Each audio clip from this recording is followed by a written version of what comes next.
Hey, you guys, welcome back to The Control Variable. I'm your host, Kim Cutter. And I want to start today's show by telling you a story about Alaska. I was sent to Alaska 6 years ago, in the summer of 2016, on an assignment as a journalist. It was easily the best trip of my life. I stood inside these insane turquoise ice caves that looked like they were blown out of glass. I saw grizzlies the size of Mini Coopers hanging out around the base of a waterfall, catching salmon in their mouths. I finally figured out what a fjord was, but I also saw some things that terrified me. I saw a chunk of glacier the size of a house break off and slide into the ocean. The waves it made were so big we all fell over when they hit our boat. We almost capsized. Afterwards, 3 of us women who were traveling together sat huddled in the little cabin, terrified by what we'd seen. You know that scene in Jaws when Roy Scheider and Richard Dreyfuss and the salty old boat captain Quint are all sitting together staring at each other after they've seen the shark for the first time? The point when Roy Scheider says, "We're going to need a bigger boat." That's what this felt like, except it wasn't a great white that we'd seen in action. It was climate change. And I remember having a really specific thought about it as we made our way back to port. I remember thinking, well, we're all out of frontiers for men to conquer. It's going to be up to the women to show us how to save them. So that's what we're going to talk about on the show today. We're going to talk about climate change and what we can do to stop it. I know you're thinking, what does climate change have to do with American propaganda and our divided nation? Okay, stay with me. My guide on this trip to Alaska was an old friend of mine, one of my favorite people on the planet, a woman named Abbie Dillen. Abbie's the president of Earthjustice. It's this amazing nonprofit environmental law firm out in Berkeley. Their lawyers spend their days battling in the courts, trying to save Earth from going up in flames. Their motto is, because the Earth needs a good lawyer. And on top of Abbie's badassness as an environmental lawyer, she's also just one of the coolest people you will ever meet. Like, yes, she spends her days running a company of 500 eco-warriors, but she's also the most fun person to rock out with to the Beastie Boys at a wedding. She's the one who's most likely to jump around with you and scream her head off when a sperm whale jumps out of the ocean next to your boat. She's joyful. And while joy isn't high on the list of things we tend to associate with climate change, I'm starting to think it should be. I think here in America, one of our problems is that we've been taught to think that climate change is a bummer, a drag. Like, boo, no more shopping. Like, if you care about climate change, you have to live by candlelight for the rest of your life and never eat another cheeseburger. But Abbie doesn't see it that way. She sees fighting climate change as an opportunity to live a wholehearted, passionate life, one you can actually believe in and throw yourself into, a way to stay hopeful. And I think she's onto something with this. I saw her in action in Alaska. You've never seen a more purposeful, alive person in your life. I wanted the kind of smile she was smiling. I wanted to laugh like she did. So Abbie spent a week showing me around Alaska. She taught me how climate change works. She introduced me to a bunch of other climate scientists, and they taught us a bunch of facts. To be honest, all of them were really worried. But they were also really funny in the way that people are funny when they're passionate about their work. They told us how fast the glaciers were melting, how hot it's going to get, how whole villages were falling into the ocean. One scientist looked at me and said, Florida's going to be underwater in 30 years. And the biggest thing they said was that we had 10 years to keep Earth from heating up beyond the point of no return. Now it's 5 years. When I got to the end of my investigation into the attack on the Capitol on January 6th, I realized that what America needs more than anything is a new story. Our old story's broken. We need to get rid of the toxic propaganda that's destroying this country and create a new American story, one that can bridge the terrible divide that's opened up in this country and take us all towards a more hopeful future. But there isn't going to be a future for America if we don't start dealing with climate change right now. So Abbie's here on the Control Variable today to talk to us about climate change, about the awesome work that she and Earthjustice are doing to stop it, about what we can all do to help, and about why getting involved is essential for living a joyful and full-hearted life. Abbie and I had our conversation before the rulings by the Supreme Court in 2022. So we discussed a few cases that had yet to be decided on at the time of recording.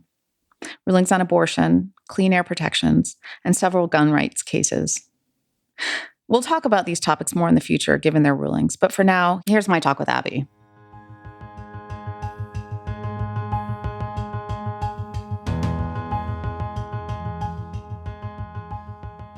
I was thinking about when I first met you, which was back in like 1996, and you were living in LA and you were trying to be an actress and I was trying to be a writer. At what point did you decide to become an environmental lawyer? Did you know going in that you wanted to do that? I didn't. I knew maybe that was a possibility. I was feeling like I was living a really vacuous and meaningless life apart from my fun with my friends in LA. At that time, you could spend your whole life thinking about the state of your face and your fitness and your wardrobe. True. And I just knew that I had a brain in my head and a heart in my chest that needed to be put to better use. And I really didn't know what to do with myself because I didn't have any science background. And I went to law school in a failure of imagination, but in a sense of I've got to do something more rigorous with myself. I'm wondering how you were able to engage with the planet and nature and climate change so much earlier than most of the culture was/is. And I wondered, did that sort of go back to childhood or? I spend a lot of time with my son, and I know a lot of other little kids. And I just think we're born with an interest and a curiosity about how nature works. And some of us don't have the opportunity to develop it, and some of us do. And I was the lucky person who did.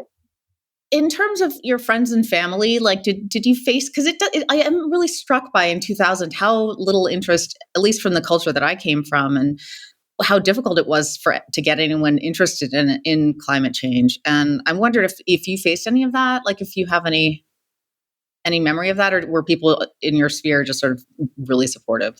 No, I think even folks in my own community were slow to want to take on climate change. I remember being at a party. You might have been there, Kim. I think it was a party in New York City in this big townhouse. And I was talking to somebody about what I did. This was probably 2010. So it's people that we knew from college and high school, a very white group of people on this particular evening. And I just remember having a couple of conversations because it wasn't old friends. It was like, what did you do? What do you do? What do you care about? Kept coming up. And I just felt like I was the skunk at the party. Like no one wanted to talk to me. And my friend Simon came over. He's like, it's just hard being Cassandra. Like it is hard being Cassandra. Totally. Yeah. But actually it sounds like it wasn't so hard in Montana and in Berkeley and in San Francisco. It just depends what room you're in. Sure. And the deal I made with myself was that I could live with being Cassandra and still have a lot of fun. Like I have a sense of humor and I don't have to only talk about climate change, but I'm not going to not talk about it. I'm not going to worry that the issue's been politicized and I'm going to alienate someone. I have this incredible privilege of being close to both the problem and the ways forward. And I feel like it's my job to talk about it and to normalize talking about it. And I would say that particularly in the last 10 years, when I open that door, all the fears that people are feeling, all of the concerns, all the questions just come tumbling out, and especially with women I know who are like, I don't want to just wake up in the middle of the night and worry about this. How do I think about it? How can it possibly be okay? And there's just this moment where you can take it out of the realm of nightmares and into the realm of solvable problems. And that's the place that I like to get to with friends and strangers too.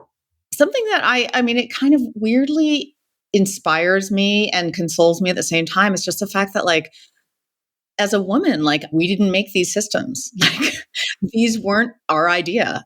As women, there's just this sense of we haven't even had a chance to put systems that might have had the voices and brains of women involved. And I don't want to be overly gender focused because it's not I think women are better than men. I just do think that the fact is women have been left out of the creation of these systems and structures. And so I guess I don't feel overly guilty about it because I know we didn't make this. And therefore, the opportunity to think what would climate responsibility look like? What would clean energy look like if there were a ton of women's voices involved in creating that, Yeah, I do. You're reminding me so much of my friends, Ayanna Elizabeth Johnson and Catherine Wilkinson, who put together this beautiful book, All We Can Save. And the book really stands for something bigger, which is a network of women who come together across all these disciplines, life experiences to lead in this space. And they coined the term, I think they coined it, climate feminism. And it is, they are two of the most welcoming, men are welcome. Like, bring it on.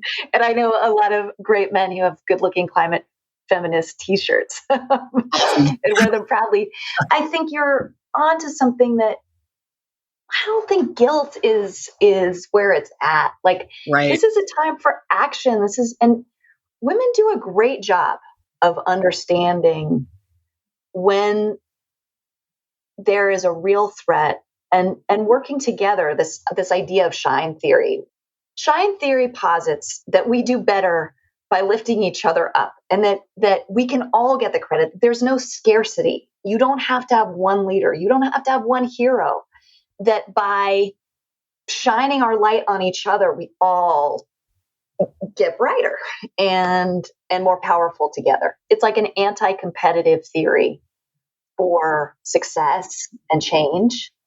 And it may just be because in a society that has such strong gender constructs, women have been encouraged to be more collaborative, and it comes a little more easily. And I think we're under less pressure to prove ourselves as like the person. But my experience is I work in an organization now that has over 60% women. I adore the men in it. And I love the fact that in any room where a decision's being made, there are lots of amazing, smart women whose voices are at the table. It's fantastic. Like, I also remember when we were in Alaska, Christina Mittermeier talking about like, just kind of like in this kind of low key way, like that she, from traveling all around the world and working with women all over the world. By the way, Christina Mittermeier is this incredible nature photographer, one of our great nature photographers. And she was just saying that she, in her gut, she just felt like women were going to provide the solution for the climate. And I found that incredibly exciting. Do you remember that? Yeah, I love that. I mean, I think women will be part of the solution. And what's really resonating for me in what you're saying is it's so easy to feel like everything's falling apart. Yeah. Particularly in this country. But there's another way of looking at it, which is it's always been so messed up. Yep. And it has. Yep. And we have this chance to repair the world, to remake our world. And we have to. I am a big believer in deadlines. You just don't do the hard stuff to change habits, to change systems, to change, your own ways of being until you have to. And right now we have to. But instead of thinking about it as, oh my God, we have everything to lose, people are not that happy. I mean, the mental illness in this country, the ways that we're trying to make ourselves happy are not really working. What I'm not saying is like, we'll be happier without all the trappings of modern civilization. I'm not going there. I like a beautiful dress as much as the next person, more than the next person, truth be told. But what I can imagine is a world that works so much better and works without the sick injustice and hatred that defines our country and our current moment in such unbearable ways. And so I do think women are a part of that.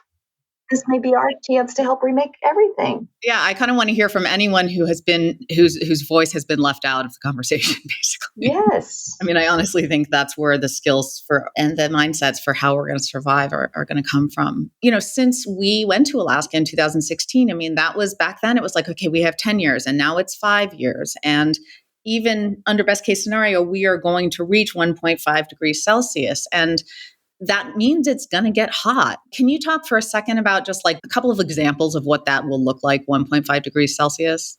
Well, I think we're living through this now. And actually, the Washington Post just did a good story reporting that now 40% of Americans have directly experienced a climate disaster.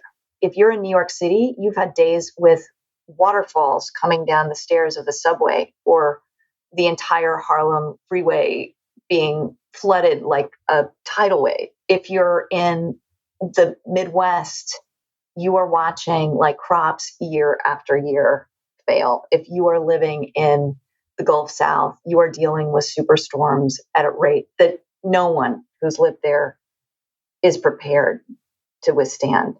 If you're living in California or anywhere in the West, you have a whole, just putting aside all the people who've lost their homes, but there are whole seasons where you can't go outside anymore because it's so smoky.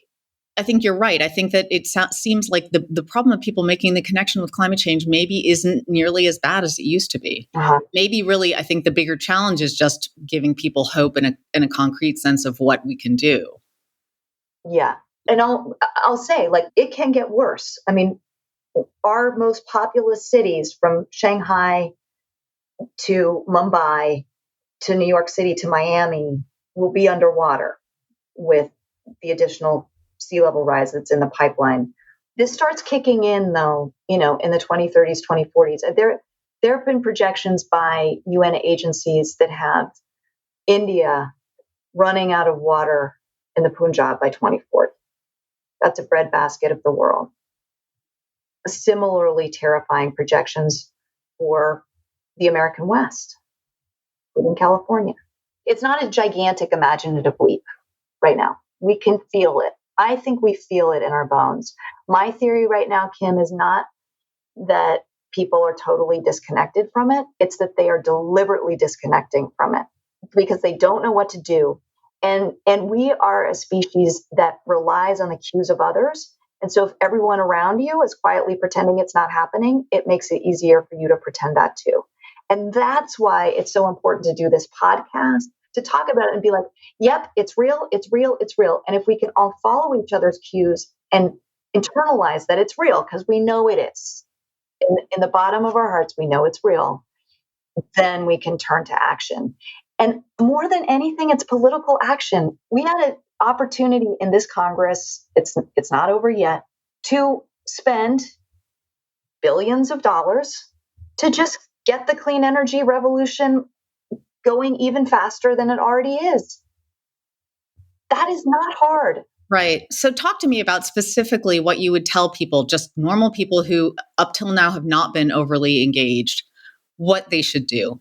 Find some way to get involved in politics in a way that you have a sight line to a decision maker. So it could be your city council, or it could be your House representative race, or it could be getting your friends together to support your favorite candidates in the midterms in the Senate. There's no one way, but we cannot change what's happening in this country, and what this country does matters globally, without changing our politics. At least what I have found is that when I have actually gotten engaged and decided at a certain point to get engaged with things that I sincerely cared about, your whole heart is engaged, and you just end up being a happier person, even though it's hard to look at hard things. It can be scary, but I don't know. I happen to like the experience of like living with a sincere heart, even though, whatever, I'm as silly as the next person. And I think we are, as a society, bored and sad. Totally. Getting engaged in something, whatever it is, if it has a purpose and you have some shared enterprise with some other smart people, it is the most interesting and rewarding thing you can do.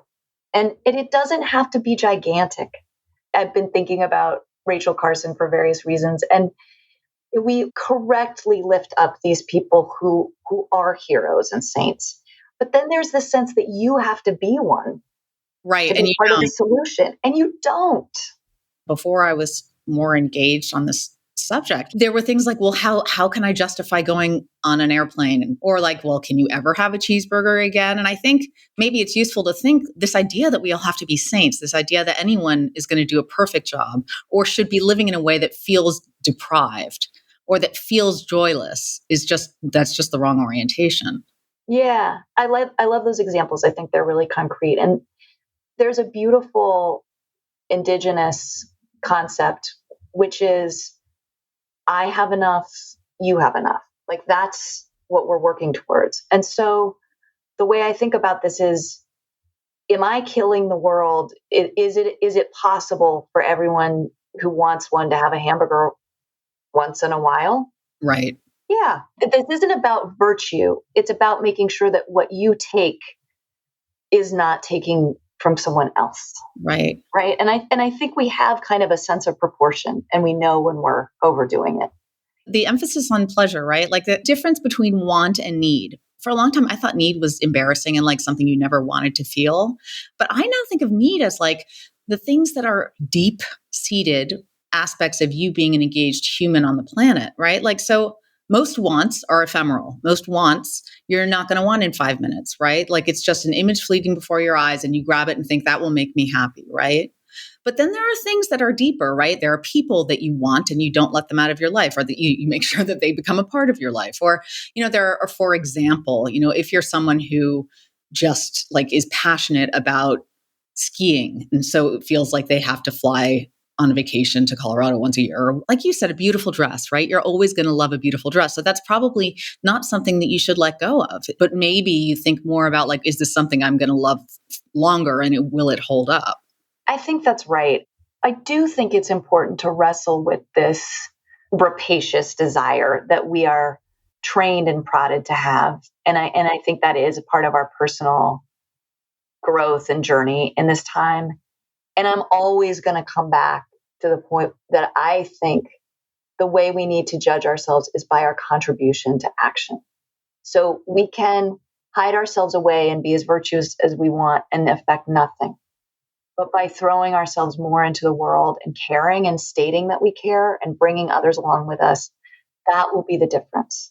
There's also this lovely quote that I'm sure you've heard before from Gandhi, which is the service rendered without joy benefits neither the server nor the served. I love that. Right? Like, I feel like that kind of encapsulates the whole thing, which is just like, if there isn't joy involved, it's not life. And for me, that's just been a much more sort of fruitful way to think about this stuff, which is on one hand, very dark. I mean, do you have moments where you feel despair about the situation? I don't feel despair. I feel haunted. I feel uncomfortable and unable to be at peace.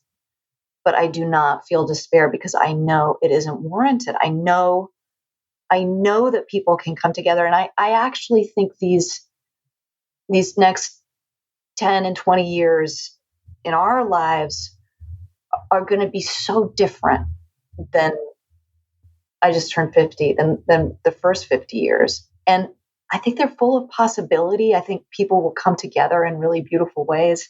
I think we'll face such hard challenges. I think we'll mourn and grieve and we'll have the human experience amplified to, we're living in a kind of history that humans haven't experienced before. But I think there will be beauty as well as a lot of pain and suffering. And so I'm not in the realm of despair. I'm in the realm of gathering my strength and resolve. Now that Donald Trump is out of office, how much have you guys been able to roll back from sort of the disastrous environmental rollbacks that he did? Well, the Trump administration just was masterful with a wrecking ball. And it's really a lot easier to tear everything down than build it back up. And we're experiencing that now. We sued the Trump administration over 150 times. We've got a super high win rate of like 86%. And so, the dream with an election, the Biden administration would come in and just fix everything immediately. They haven't. They're still getting people in the right seats. And they've been very politically cross-pressured. And so they're not taking the ambitious action across the board that we would like to see, although a lot of good stuff has happened. And so the overarching picture is we're piecing it all back together again. And we're trying to make it better. It's not good enough to go to where we were, in 2016. We got to make a big leap forward. I'm feeling pretty heartbroken about the role that Senator Manchin has played in obstructing, generationally important legislation. But I'm working with our great team and our awesome clients to get the president to exercise his authority to the max. And I think the Trump years showed us how powerful the president is. Sure did. And there's a ton that you could get done across the EPA, the Department of Energy, the SEC, the Department of Interior. And we're going to get as much done as we can. Since Abbie and I recorded this episode, Senator Manchin has actually reversed his position on the climate bill. While the new bill features some major concessions for the fossil fuel industry, it's also by far the most ambitious climate package in U.S. history. And it may go a long way towards halting climate change. When I asked Abbie about the new bill, she said, "I'm disappointed about the many pounds of flesh that Manchin extracted, but we may just get a bill that will be transformative." And meanwhile, a lot of the work that has to happen on climate and addressing our biodiversity crisis, this mass extinctions we're seeing, happens at the local and state level. And so those are really exciting venues for us too. Sure. Tell me about some of the things, the most awesome things that Earthjustice has accomplished in these last, say, 10 years. So what are you most proud of? Earthjustice, I like to think of us as the backbone, the legal backbone of the environmental movement. We have really strong laws in this country, and we can enforce them to stop a lot of bad stuff. And we stopped a lot of bad stuff during the Trump administration and the 46 years that preceded it. I'm really proud of the role that we've played in propelling the decline of coal power in this country. We've been part of shutting down hundreds of coal-fired power plants. I'm really proud of the role that we played in protecting our forests that are incredible climate. We call them climate forests too. Like the Tongass is still standing because of Earthjustice litigation. Yeah, no, that actually happened in 2016. I remember it so well. But will you explain a little bit about the carbon sink and why forests are so important, essential to helping? Big old trees absorb a ton of carbon. And if you cut down a forest with, it's like the tragedy of what we're seeing in the Amazon, the lungs of the planet. If you cut that forest down, you release so much carbon and you lose the ability to absorb it. And so forests are a little bit like the ocean and how much of our emissions they absorb. And of course, they're critical to protecting the whole web of life. And so our last intact ancient forests are precious, and Earthjustice has been able to not only preserve, but also help restore and build back.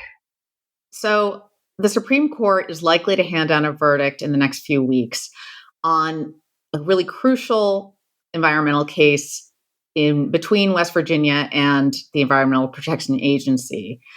And you all, I know, are very concerned about this. Can you tell me why?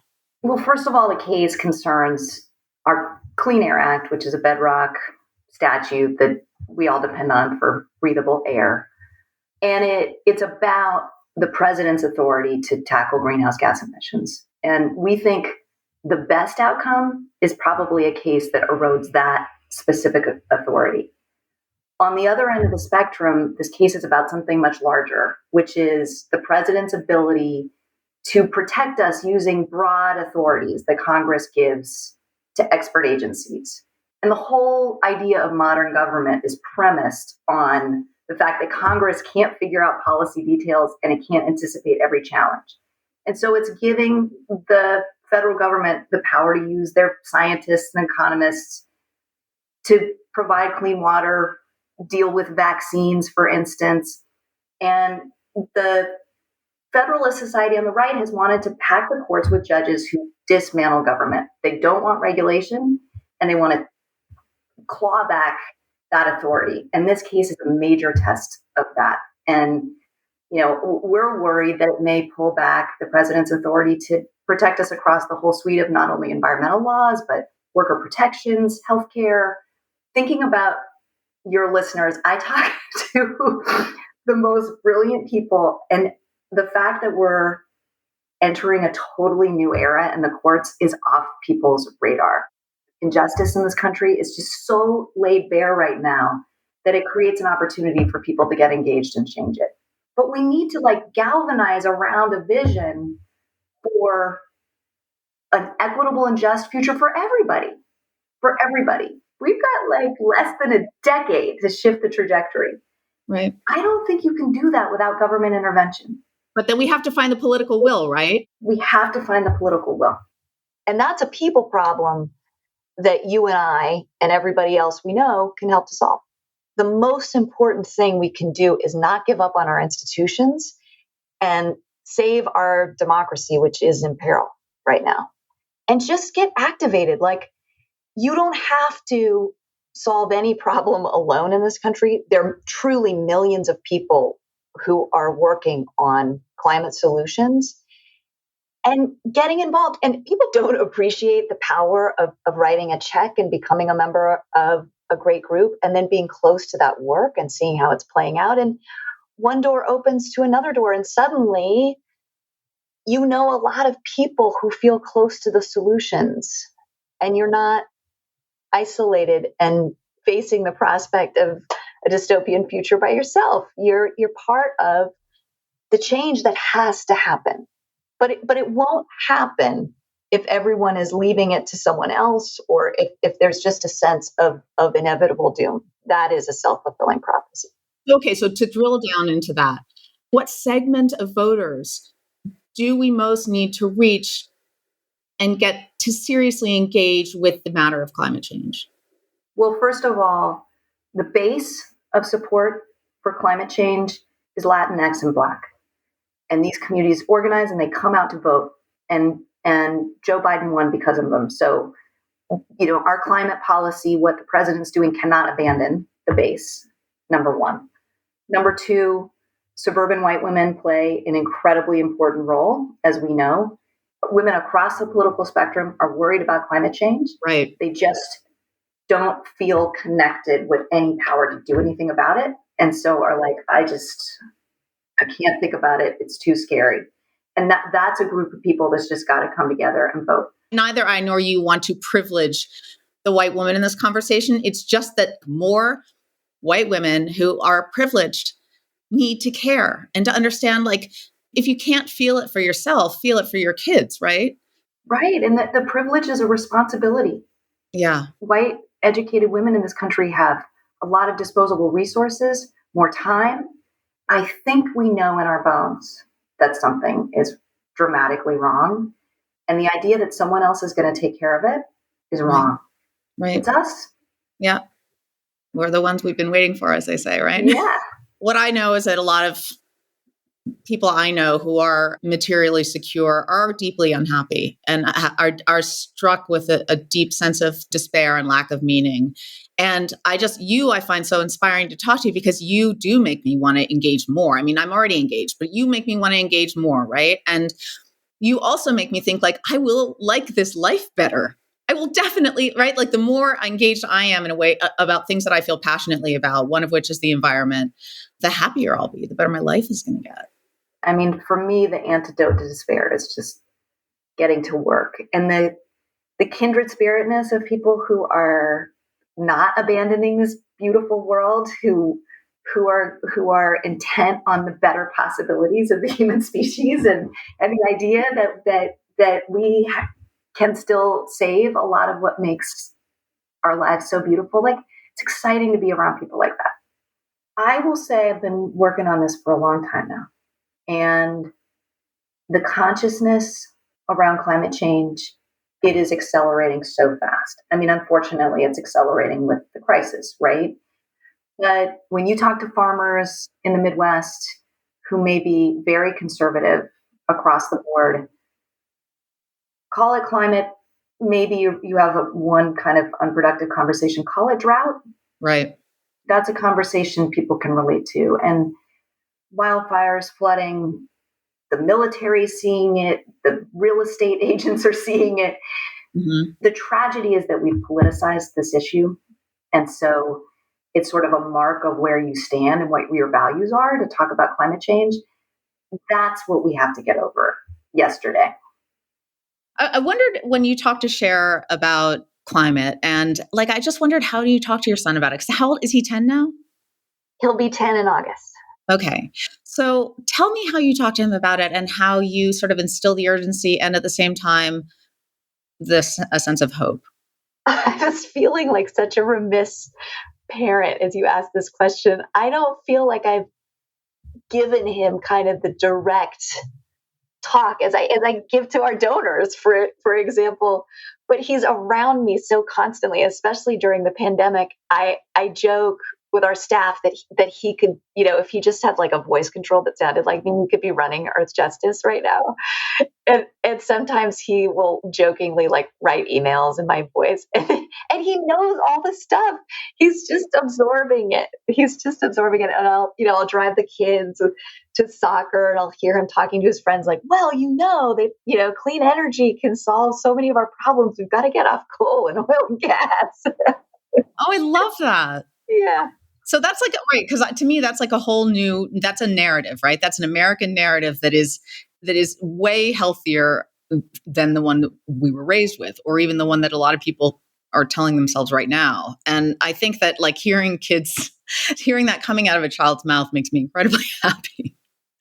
It's so fun. I mean, there is a long game that's been played to make kids environmentally literate. I'm benefiting from this because there are all these young people coming to Earthjustice who just know this stuff. They've been learning it in school since they were little. And then, when I go to the classroom to talk to kids, they're so on top of it. They understand what climate change is. They understand what ecosystems are. They understand like how important indigenous management has been to protecting the last best places we have that are still functioning ecosystems, like environmental ed, at least, in places like California and New York, where I've had the fun of hanging out with little kids, is working. Mm-hmm. It does seem like increasingly like the younger generations are really on it. Although at the same time, it seems like there's still a fair amount of despair. I don't know. I mean, I don't want to dwell on this, but the fact that we have this epidemic of teen suicide, I can't help but think that there is a real level of despair about climate. And that in a way, like if we all just decide to engage and try our best, like even if we fail, that's going to create less despair, and that's going to give more people, like make people want to try also, right? I think that's so insightful, Kim. I feel like the despair comes from kids feeling like the adults don't see it and aren't doing anything about it. Yeah. It's like all we can do is our best, but we really can we can try. And doing our best will make it better. There's no bright line of like, well, pencils down, we lost. Right. Now we have to live in Mad Max world. It will be better or worse depending upon what we do now, today, and every day going forward. And what we would do to like change all the bad stuff, including the pollution that gives all our kids asthma or too many of our kids asthma, there's so many things that we would make better along the way. Right. And not to mention, like, literally, you're happier when you're working towards something you believe in, right? Yes. Like, that's just the straight up truth. Yeah. The antidote to despair is trying. Yeah. And doing.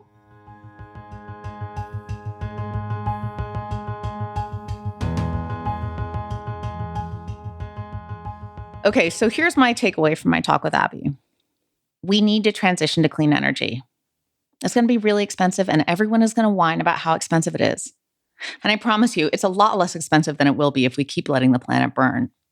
We need to find the political will to make it happen, which means we need to get involved with politics at the local level. And those of us who don't have time to get involved need to write checks, because checks help. We've got to stop burying our heads in the sand and look this thing in the eye. And I know it's scary, but honestly, not looking at it is so much scarier. Because once we look at it, we can start to fix it. And we have the ability to fix it. We have the technology. We can do this.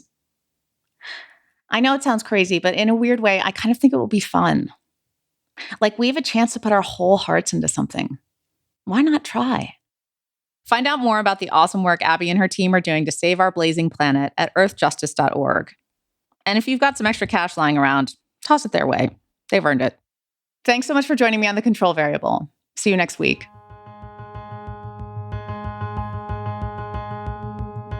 Guys, if you like the show, please be sure to go rate, review, and follow us on Apple Podcasts, Spotify, or wherever you get your podcasts. It really helps. And be honest, okay? Tell us what you liked. Tell us what you didn't like, what annoyed the hell out of you, what you want to hear more of. I'll listen. I promise. We're in this together, okay? Let's make something amazing. The Control Variable is brought to you by Atomic Whale Studios and executive produced by Jonathan Wilson. The podcast was created by Jonathan, Brian Blatstein, and me. Brian Blatstein is the supervising producer. Rob Okendo and I are producers of the podcast. The technical producer and supervising editor is Derek Michaud of Shelby Rowe Productions. Sound editing is by Alex Aerosmith, and technical support is provided by Eric Totora Patu. Website creative direction by Randy Brasoff. Original music was composed and performed by Dan White. The Control Variable is managed by Sean Madison. Fact-checking by Kelly Stakopoulos. Megan Petta is our researcher, guest coordinator, and the person who keeps the Control Variable train on the tracks every day. Finally, I'm your writer and host, Kim Cutter. A very special thanks to everyone who made our show possible.